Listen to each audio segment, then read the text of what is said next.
அற்புதமா இன்னைக்கு நம்ம முன்னாடி உட்கார்ந்து இருக்கிற உண்மையாகவே எல்லாரும் கருத்துக்கு மகிமை சொல்லுங்க.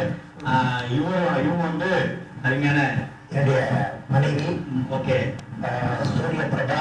சூரிய பிரபா, இப்போ சூரிய கிருபா. சூரிய கிருபா. ஓகே, ரொம்ப சந்தோஷமா பேசுறோம். இவங்க வந்து என்னுடைய டாக்டர். ஓகே, காயத்ரி எம்சிஏ படிச்சிருக்காங்க. சரி, இப்போ கெட்சியா. ரொம்ப சந்தோஷம். உங்க பேரு? ஸ்டீஃபன். ஓகே, முன்னாடி வந்து சக்தி, ஆதிபரா சக்தி அப்படிங்கிற பேரை சக்தின்னு வச்சிருந்தேன். இப்ப ஸ்டீஃபன். ஆனா என்னுடைய எல்லா குழந்தைகளுமே நான் வெறும் ஸ்டீஃபன் மட்டும் சொல்லக்கூடாது, சக்தி ஸ்டீஃபன் சொல்லணும். சரி, கார்த்திக் கேட்ரின்னு சொல்லணும். ஓகே, ஏன்னு கேட்டீங்கன்னா சக்தி ஸ்டீஃபன் சொல்லிச்சுன்னா சக்திக்கு ஸ்டீஃபனுக்கு என்ன சம்பந்தம், கார்த்திக்கு கேட்ரினுக்கு என்ன சம்பந்தம்னு கேட்பாங்க. உடனே சுவிசேஷத்தை சொல்ல முடியும். சரி, அதுக்காக சொல்லணும் அப்படின்னு சேர்த்து வைக்க.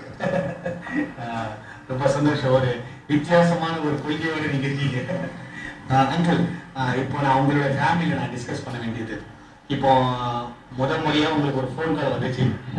அங்கிள் அட்டன் பண்ணியிருக்காங்க அந்த ஹாஸ்பிட்டல்ல இருந்து.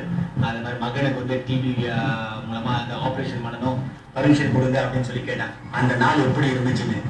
இந்த மாதிரி வரும் நாங்க எதிர்பார்க்கவே இல்லைண்ணா. ஒரே அழுகதான். ஃபோன் கால் வந்த உடனே ஒரே அழுகதான். இவங்க வெளியே வந்து எல்லா சாமி படத்தையும் தூக்கி உடைச்சிட்டாங்க.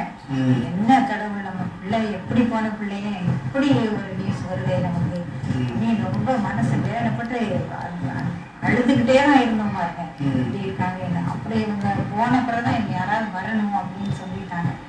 வரணுன்னே இவங்க கிளம்பி போன பிறகுதான் ஒரு மனசுக்கு ஒரு திருப்தி, அந்த பிள்ளைய பார்க்க அவங்களால போறாங்க. ஆனா அங்க போயும் அவங்க உண்மையான நிலைமை எனக்கு சொல்லவே இல்லை. சரி, நல்லா இருக்கான்னு தான் நான் நினைச்சுக்கிட்டு இருந்தேன். ஆனா நான் இங்க கோயில் குளம் எல்லா கோயிலுக்கும் சுத்திக்கிட்டு இருந்தேன். என்னன்னா யார் யார் என்னென்ன பரிகாரம் செய்ய சொல்றாங்களோ அவ்வளோ செய்துட்டு இருந்தேன்.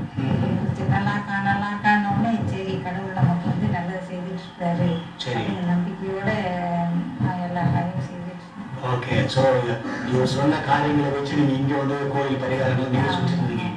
ஓகே, ஸோ உங்களுடைய இதுல வந்து அப்படி பார்த்தா இந்த இடத்துல வந்து நீங்க அதிக நாட்கள் வந்து விரதம் அந்த மாதிரி தான் இருப்பீங்களா?